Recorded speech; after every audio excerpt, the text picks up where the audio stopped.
ආයිබෝන් පුංචි කපු මහත්තයා. ආයිබෝන්. ඔය මොකද ඔය කරන්නේ? මේ තමයි පෝරු වලින් අපි ඉතුරු වෙන කාසි ටික කියන්නේ පෝරු ඉතුරු වෙන පඳුරු කාසි ටිකක් තියෙනවානේ.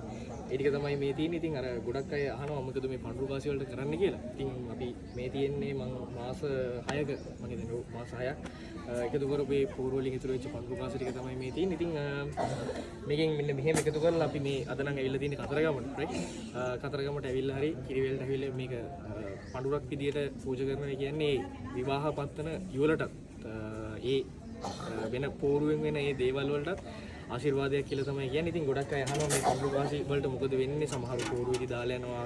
ගොඩක් අෂ්ටක මහත්තුරු මේක අරන් ගිහිල්ලා මේ වගේ වැඩක් තමයි කරන්නේ. ඉතින් ඒක අපි අතින් විවාහයටපත් වෙන ඒ කපල්ස් වලට ඒ මනාල යුවල වලට ලොකු ආශිර්වාදයක් විදියට තමයි දකින්න. ඉතින් මේ පෝරුවෙන් ඉතුරු වෙන කාසි ටික මේ වගේ සුන්දර වූ තැනකට පූජා භූමියකට ඇවිල්ලා මේ ටික දානවා කියන්නේ. ඉතින් අද ඔයාලට බලන්න පුළුවන් මේ කාසි ටිකට මොකද වෙන්නේ කියලා.